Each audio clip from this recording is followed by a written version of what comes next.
Class 9 SST history book का chapter 3 ये term 2 का सिलेबस है और ये सपोर्ट मटेरियल से लिया गया है। और इसका मकसद एक है, एक नोट्स टाइप का हो जा रहा है। ऑलरेडी इसका नोट्स मैंने बना के अलग से जो मेरा चैनल है उसमें अपलोड किया गया है। तो यहाँ पर मकसद है कि ये आप जो टर्म 2 एग्ज़ाम हो रहा है लगभग स्टार्ट के कगार में है, किसी जगह स्टार्ट हुआ है, किसी जगह मार्च में है। तो इसको हमको देखना है कि Nazism at the rise of Hitler, कि नाजिज्म है क्या और हिटलर का उदय क्या हो गया जब फर्स्ट वर्ल्ड वार था 1914 से 1918 तक। तो यहाँ पर दो गुट में लड़ाई हुआ। एलिड पावर्स जिसको मेन कंट्रीज कहते हैं, उसमें है फ्रांस, ब्रिटेन, रशिया, और दूसरा था सेंट्रल पावर जर्मनी, ऑस्ट्रिया और टर्की। जर्मनी जो था वो धीरे धीरे अपना पावर बढ़ा रहा था, दूसरे कंट्री को कब्जा कर ले रहा था। और इधर दूसरी तरफ ये जो ब्रिटेन और फ्रांस से जो मतलब कि कॉलोनी बना रहे थे, दूसरे कंट्री में जाकर अपना राज कर रहे थे। लेकिन उसको धीरे धीरे वो एक बिजनेस के लिए east India company, waste India company, इस तरह से नाम देते हुए वो लोग अपना प्रभाव बढ़ाते रहे। लेकिन दूसरी तरफ जर्मनी जो था वो लड़ के कब्जा कर ले रहा था, सीधा धमका कर लूट रहा था दूसरे देश को। और ऑस्ट्रेलिया का जो वहाँ पर जो आने वाले जो बिशप थे, किंग थे, माने जो प्रिंसेस थे, तो वो राजा बनने वाले थे। तो उनका वहाँ पर उनकी पत्नी का 28 जून को 1914 को मर्डर हो जाता है। और टर्की जो था, टर्की के जो हेड थे वो दुनिया के इस्लामिक कंट्री का हेड माना जाता था। जो राजा थे उसको खलीफा कहा जाता था, खलीफ कहा जाता था। यानी आप तीन गुट में देखेंगे कि जर्मनी, ऑस्ट्रेलिया और हंगरी का, अगर ये तीनों का अगर ध्यान से देखेंगे, ऑस्ट्रेलिया, जर्मनी, हंगरी का, तो यहाँ तीनों बहुत पावर बड़े लोग थे फर्स्ट वर्ल्ड वार में। लेकिन उसके बाद क्या हो गया कि first world war ended with the defeat of Germany इन 1918, जो 1918 में वहाँ पर उसकी हार हो गई जर्मनी की। और वहाँ पर ऑस्ट्रिया, टर्की का जो राजकुमार, उसके जो माने हेड थे दुनिया के, जो कि रिलीजियस हेड माने जाते थे इस्लामिक के, उसको माने कि मर्डर हो गया। और इंडिया में वहाँ पर खिलाफत मूवमेंट चला और ऑस्ट्रिया पूरी तरह से छोटा हो गया क्योंकि उसको पुलिसिया से टक्कर चल रही थी। और जो जर्मनी था जो कि पुलिसिया से बना था, वहाँ पर मैंने फर्स्ट वर्ल्ड वॉर का दो कंट्री याद रखिएगा जहाँ पर डिक्टेटरशिप चालू हो गया। मैंने डिक्टेटरशिप की जिसको हम लोग कहते हैं कि तानाशाह आ गया। एक जर्मनी में हिटलर आ गया, दूसरा जो रसिया था, रूस था, वहाँ पर स्टालिन आ गया। तो यहाँ पर यही लिखा हुआ कि the first world war ended with the defeat of Germany 1918। और उसमें एक संधि हुआ जो ऑस्ट्रिया थी, ऑस्ट्रिया के कैपिटल में जो राजधानी था उसमें वियना, वहाँ पर उसको वहाँ पर ही बैठक हुई। फिर इसको ट्रीटी ऑफ वर्साई के नाम से जाना जाने लगा। वर्साई कहा जाता है, लिखा जाता है Versailles, VERSAILLIES। After the end of the first world war Germany had to sign a harsh and humiliating treaty at Versailles with allied powers. कि एलिड पावर्स जो कि फ्रांस, ब्रिटेन, जैसे ये देख रहे एलिड पावर्स है, रसिया, ये लोग जितना भी जो ये जर्मनी के द्वारा कब्जा किया गया था उसको अपने पास रख लिए, उसको अपने पास ले लिए। अब इसमें ट्रीटी ऑफ वर्साई में क्या था, जर्मनी, इसको याद रखना इस फाइव पॉइंट को, कि Germany was held responsible for the war, कि जर्मनी को युद्ध के लिए माना गया कि वो जवाबदेह है। उसके चलते फर्स्ट वर्ल्ड वार में पूरी दुनिया शामिल हो गया। और सेकंड पॉइंट था कि Germany was force to pay compensation, जो लड़ाई का जो हर्जाना है उसको amount to 6 billion pound under the war guilt clause, की वार का दोषी माना गया, ट्रिब्यूनल बैठाया गया था। और उसको 6 बिलियन पाउंड, जो पाउंड उसमें ब्रिटेन का था, वहाँ से उसको देना होगा। फिर तीसरा क्या हुआ कि Germany lost all it's overseas colonies. यहाँ देखना कि जर्मनी जितना भी अपने देश से बाहर जो कब्जा किया था उसको वापस ले लिया गया और उसको माने कि हड़प लिया गया। एंड 10% ऑफ इट्स पॉपुलेशन, माने जर्मनी का जो 10% पॉपुलेशन था वो दूसरे कंट्री में चल गया। 13% जो टेरिटरी उसका क्षेत्र था दूसरे देश में चल गया। और जो कारखाना था, आयरन ओर था और कोयला था, वो 75%, लगभग 75%, वो फिर जो ये कंट्री थे एलिड पावर थे अपने बांट ले लिए। फिर चौथा पॉइंट था कि Germany was demilitarise weekend powers, कि उसका जो बाउंड्री था वहाँ पर वो सेना नहीं रखेगा ताकि वो कमज़ोर हो जाए। और रिसोर्सेज जो रिच राइनलैंड जो था, सबसे बड़ा जो राइनलैंड में, क्योंकि जर्मनी बहुत बड़ा राइनलैंड में कारखाना सब था, रिसोर्सेज था, वो सब एलिड पावर आपस में बांट ली। हिटलर क्या था कि हिटलर उस समय एक फर्स्ट वर्ल्ड में एक मैसेंजर का काम था, वो फोर्स को ज्वाइन किया हुआ था और वो जो संधि था, जो एग्रीमेंट था, ट्रीटी ऑफ वर्साई को सहन नहीं कर सका।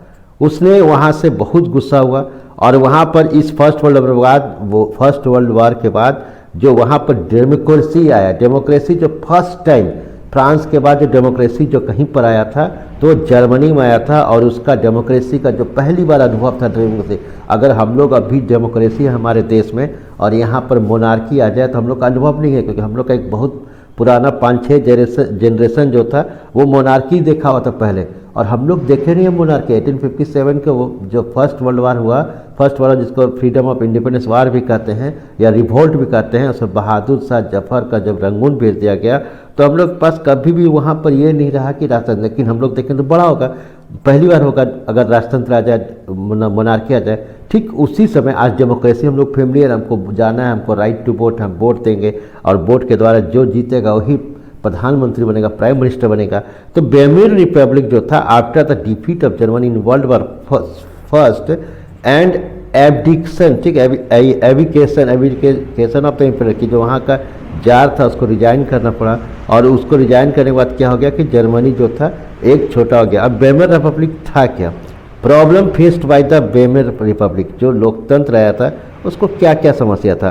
तो पहला समस्या देखिए यहाँ पर कि ओइंग टू इनहेरेंट डिफेक्ट्स, शुरुआत से ही उसमें एक बहुत बड़ा प्रॉब्लम आ गया प्रोपोर्शनल रिप्रेजेंटेशन की, कौन कौन रिप्रेजेंटेशन होगा। जैसे आज हम लोग का मेंबर ऑफ पार्लियामेंट होता है, एमपी होता है अपने एरिया से, तो वहाँ पर इतना बड़ा था तो वो एक बने कि फर्जाइल बने कि शुरू से ही वो बने एक खतरे का संकेत था।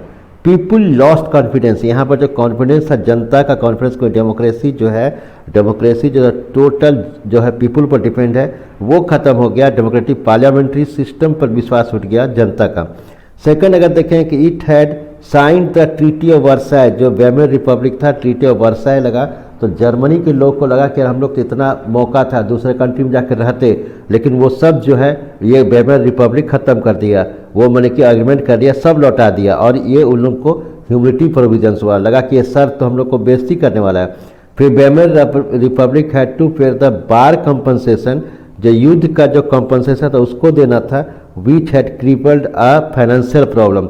फिर उसके बाद देखें कि ग्रेट इकोनॉमिक जो क्राइसिस आया, आर्थिक मंदी आया 1929 से 32 में, ग्रेट इकोनॉमिक डिप्रेशन जो था, further the German economy industrial production fail, सब कुछ खत्म हो गया। जब इकोनॉमिक डिप्रेशन आया, आर्थिक मंदी आया 1929 से लेकर 32 तक, तो यहाँ पर याद रखिएगा कि पूरा दुनिया में कोई अनाज खोज रहा था, अनाज खरीदना चाह रहा था, सोना बेच के भी अनाज खरीदना चाह रहा था, रुपया दे के भी, जो पाउंड है उसको भी दे के। फिर Weimar republic had to face the revolutionary uprising of the Spartacist league, कि स्पार्टिक लीग से फिर आंदोलन भी चालू हुआ। फिर भी changing situation 1923, printed currency, Germany में नोट छापा गया, मार्क छापा गया। अब आपको एक ब्रेड जो कि यहाँ पर 10 रुपया में मिल जाता है, 5 से 10 रुपया में, वहाँ पर ठेला गाड़ी में पैसा लेके जाना लगा कि एक अगर ब्रेड खरीदने के लिए एक ठेला गाड़ी जो है मार्क, जर्मन मार्क लेके जाना पड़ा। Rise and fall of Hitler का देखते हैं कहाँ से जन्म हुआ, क्या हुआ। तो यहाँ तो उसका जन्म ऑस्ट्रिया में हुआ था 1889 में, और उसने बहुत सारे बहादुरी का अवार्ड जीता था फर्स्ट वर्ल्ड वार में। फिर वहाँ से ही headed the national socialist German workers party, वो जब फर्स्ट वर्ल्ड वार के बाद उसने जो पार्टी था उसको ज्वाइन कर लिया, उस पार्टी का नाम था, ये याद रखना है, नेशनल सोशलिस्ट जर्मन वर्कर्स, इसी को बाद में नाजीज बना, party which later to come to be known as the Nazi Party. 30 जनवरी 1933 को वो जर्मनी में, जैसे हम लोग का प्राइम मिनिस्टर उसी जर्मनी में चांसलर होता है, और वो चांसलर बन गया 1933 में। फिर 28 फरवरी को हिटलर, ये सारा पॉइंट आपको याद रखना है पूरा, ताकि फ्यूचर में कोई कंपटीशन थे आपको समझ में जाएगा। 28 फरवरी 1933 को Hitler indefinitely suspend civic rights, civic right था जो जरूरत था उसको ख़त्म कर दिया गया, और उसने प्रेस और असेंबली को निकाल कर एक नया कानून बना दिया, उसका नाम रखा फर्स्ट डिग्री, यानी सबका, क्योंकि हिटलर को तुरंत समझ में आ गया कि अगर हम डेमोक्रेटिक चलेंगे, लोगों को बात सुनेंगे, तो हम ये प्रोडक्शन या विकास नहीं कर पाएंगे। ऑन मार्च 1933 को मार्च को एक इनबिलिंग एक्ट पास हुआ जिसका मतलब था कि हिटलर को सारा पावर दे देगा, वो पार्लियामेंट को बात नहीं सुनेगा, जो पार्लियामेंट था बिल्कुल उसको ख़त्म कर देगा और 10 dictators was established in the Germany. मैंने बताया कि फर्स्ट वर्ल्ड वॉर में 2 कंट्री में डिक्टेटरशिप आ गया था, तानाशाह आ गया था, एक जर्मनी में दूसरा रूस में। फिर उसके बाद क्या हुआ कि pull out of the League of Nation को 1933 में ख़त्म कर दिया गया। रीऑक्यूपाइड राइनलैंड 1936 में जर्मनी जो हिटलर था जो राइनलैंड को फिर से कब्जा कर लिया और उसने जर्मनी को जो इंटीग्रेटेड ऑस्ट्रिया था उसको फिर से उसने एक स्लोगन दिया हिटलर ने कि 1 पीपुल 1 एम्पायर एंड 1 लीडर, कि एक देश होगा, एक राजा होगा और एक नेता होगा। और उसने पोलैंड में सितंबर 1939 में कब्जा कर लिया और वहाँ से सेकेंड वर्ल्ड वार स्टार्ट हुआ। ये ध्यान रखना है कि सेकेंड वर्ल्ड वार कब स्टार्ट हुआ, जब हिटलर ने 3 सितंबर 1939 को पोलैंड का कब्जा किया, युद्ध किया और वहाँ कब्जा कर लिया, तो वर्ल्ड वार स्टार्ट हो गया। सितंबर 1940 में एक एग्रीमेंट हुआ, ट्री पार्टी पैक्ट, मतलब ट्री पार्टी कि जर्मनी का साथ देगा। उसमें कौन कौन थे, जापान थे और इटली, वो लोग भी जर्मनी के साथ आ गया और जर्मनी को साथ दे देंगे और उसको एक्सिस पावर करने का दूसरे जगह। फिर जब सेकंड वर्ल्ड वॉर हुआ फिर वहाँ से एलाइड पावर आया, सेंट्रल पावर, उसमें फ्रांस, ब्रिटेन, यूएसए और यूएसएसआर सब आ गया। He attack the Soviet union in June 1941। Hitler ने 1941 में सोवियत जो रसा था यूएसएसआर उसको कब्जा कर लिया। जर्मनी वाज डिफीटेड इन मई होगा MAY, टाइपिंग मिस्टेक है, 1945 में यहाँ पर आक्रमण हुआ। और अगस्त 1945 में यूएस जो था यहाँ पर 6 अगस्त और 8 अगस्त को हिरोशिमा और नागासाकी जापान में बम फेंका गया और यहीं से सेकेंड वर्ल्ड वॉर खत्म हुआ। With the defeat of the Japan second world war ended and the allied power won the war. यहाँ आप समझ गए होंगे। उसके बाद आपको देखना है कि reason for the rise of Hitler, कि हिटलर का उदय के पीछे क्या कारण था, हिटलर जो अचानक इतना क्यों एक प्रभावशाली व्यक्ति हो गया। तो यहाँ पर था कि फियर ऑफ द ये प्रोलेटरिएशन, कि लोग डर रहे थे कि इतना जो समझौता हो गया है वो फिर जो वीकनेस ऑफ वेमन रिपब्लिक, जो डेमोक्रेसी आया तो कमज़ोर था। फिर एक रिसेशन आया, आर्थिक मंदी आया 1932 को, लोगों को पास काम नहीं था, खाने का रोटी नहीं था, तो सब उससे वो वहाँ से फिर जो ट्रीटी ऑफ वर्साई हुआ था उसको माने कि ये हो गया, लोग लग रहा था कि देश के लिए बेकार हम लोग को बेचती है, और ह्यूमन ये अनएम्प्लॉयमेंट, बेरोजगारी और नाजी प्रोपेगेंडा, कि नाजी का प्रोपेगेंडा को इसको ये लगा। अब नाजी के नज़र में दुनिया क्या था, वर्ल्ड वाइड, कि नाजी जो था क्या समझता था कि वर्ल्ड वाइड दुनिया को कैसा बनाना चाहता था। तो नाजी चाहता था कि रेशियल सुप्रीमेसी, कि रंग होना चाहिए, एक जैसा रंग होना चाहिए। रंग मतलब कि लोगों को लगे कि वो हिटलर था कंसिडर द नॉर्गेटिक जर्मन आर्यन, कि एक आर्यन होना चाहिए, लंबा होना चाहिए, टॉप होना चाहिए। एंड ज्यूज जो था, यहूदी था जो बिजनेसमैन को, उसको नीचे रखा पहला, यानी जो एक ऐसा दुनिया चाहता था कि जहाँ पर जर्मन जो थे, आर्यन थे, नॉर्डिक, वो ऊपर होगा और जीव और जो अनडिजायरेबल थे वो नीचे होंगे। कॉन्सेप्ट ऑफ लेबरश्रम, इसका मतलब कि लिविंग स्पेस, लोगों के लिए रहने का जगह होना चाहिए। अगर इसको देखेंगे लिवेंश्रम को, तो लिविंग स्पेस, तो जैसे आज इंडिया में क्या हम लोग एक एक घर में बहुत ज़्यादा लोग पॉपुलेशन रहते हैं, डेंसिटी ज़्यादा है, तो उसके लिए जगह चाहिए, तो उसके लिए उसने दूसरा कंट्रीज को कब्जा किया।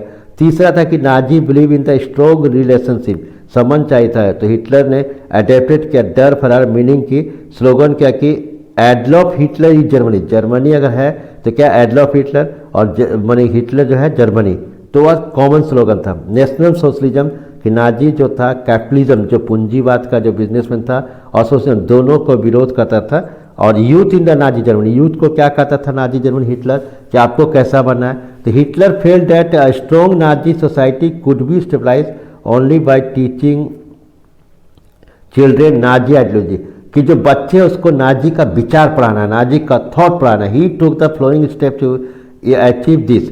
जीव were dismissed from the school, जो यहूदी लोग थे, टीचर थे, सबको स्कूल से निकाल दिया जाता है। चिल्ड्रेन वेयर सेग्रेटेड, बच्चे को अलग अलग बैठाया जाता है, जर्मन प्योर नॉर्गेटिक है। जीव कुड नॉट सीट टुगेदर, एक साथ नहीं बैठ सकते थे। सब्सिक्वेंटली अनडिजायरेबल चिल्ड्रेन, जो कि जर्मन नॉर्डिक नहीं होते थे, या चाहे जो फिजिकल हैंडीकैप थे उसको अलग कर दिया था। जिप्सी मतलब कि जो इधर उधर घूमते हैं, जिसको खाना बदोश खाते हैं, thrown out of the school. School textbook, school का बुक को फिर से लिखा जाने लगा, rewritten, and racial science was introduce by justify Nazi idea of race, कि चार्ल्स डिकन्स का जो थ्योरी था उसको बताया जाने लगा कि जो रेशियल रेस जो है मैंने रंग है, जो अगर एक जाति है जो नॉर्गेटिक जर्मन वो प्योर होना चाहिए। Children were taught to be loyal, जो बच्चों को वफादारी सिखाया कि, और उसको ये भी सिखाया कि hate use and warship Hitler, कि यहूदी को नफरत करना चाहिए, हिटलर को प्यार करना चाहिए। और youth organisation made responsible for educating German youth in spirit of national socialism. तो यहाँ तक दिया। फिर क्या करना था कि after a period of rigorous ideology the physical training they had to join labour service, फिर उसके बाद उसको देश का सेवा के लिए जुट जाना है। औरत जो था नाजी जर्मनी की नज़र में औरत क्या था, तो औरत को था कि उसको पढ़ाया कि गर्ल्स को टॉट होना चाहिए अच्छी माँ बनने के लिए। Girls were taught to be good mothers and rear pure blooded Aryan children, कि शुद्ध बच्चा को जन्म देना है। Girls had to maintain the purity of the race, कि लड़की को मैंने ये ध्यान रखना है शादी करते समय कि वो किससे शादी करेगी, और जीव से शादी नहीं करेगी, जो स्मार्ट नहीं होगा उससे शादी नहीं होगी, उसको घर का देखभाल करना है, बच्चों का ख्याल रखना है। हिटलर सेड, हिटलर ने कहा था कि in my state the mother is the most important citizens, की हमारे देश में माँ जो है एक मुख्य नागरिक है, प्रमुख नागरिक है। But in Nazi Germany all mother were not treated equally, लेकिन जो नाजी को जो जर्मन था उसमें हर माँ को एक साथ नहीं किया गया था। अगर कोई खराब बच्चा को जन्म दे दिया तो उसको पनिश्ड किया गया था। तो वीमेन हु बोर मैंने जन्म देना है racially undesirable children who are punished, उसको सजा दिया जाता था। And those who produce racially desired children were awarded, उसको पुरस्कार दिया जाता था। तो women were encourage to produce many children, बहुत बच्चे को। फिर इस तरह से आर्यन वीमेन को जो कि अच्छा बच्चा था उसको अवार्ड दिया जाता था, सिल्वर, गोल्ड, प्लेटिनियम। फिर नाजी प्रोपेगेंडा, उसका प्रचार भी किया गया कि मास किलिंग किया गया, एक साथ किलिंग किया गया, उसका टर्म रखा गया स्पेशल ट्रीटमेंट। फाइनल सोल्यूशन मैंने यहूदी को मारना है। फिर यूथेनेसिया कि डिसेबल्ड को मारना है। फिर उसके बाद है कि ऑर्थोडॉक्स ज्यू वेयर स्टीरियो एंड मार्क, कि उसने बताया कि यहूदी जो है कट्टरपंथी है। फिर उसने एक फिल्म के द्वारा उसका प्रचार किया। फिर नाजी आइडिया को एक पोस्टर, रेडियो, ये सब में प्रचार किया गया। इस तरह से पूरा जो नाजी प्रोपेगेंडा प्रचार किया गया, और media was careful to win support, ताकि जनता से सपोर्ट सीख सके।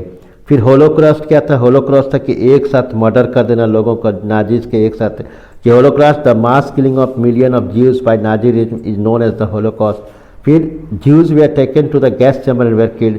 Second world war also fought between the two groups, जहाँ से शुरुआत हुआ था इस टॉपिक का फर्स्ट वर्ल्ड वार से, वहीं सेकेंड वर्ल्ड वार फिनिश हुआ कि यहाँ पर एलिट पावर में फ्रांस, ब्रिटेन, सोवियत यूनियन जिसको यूएसएसआर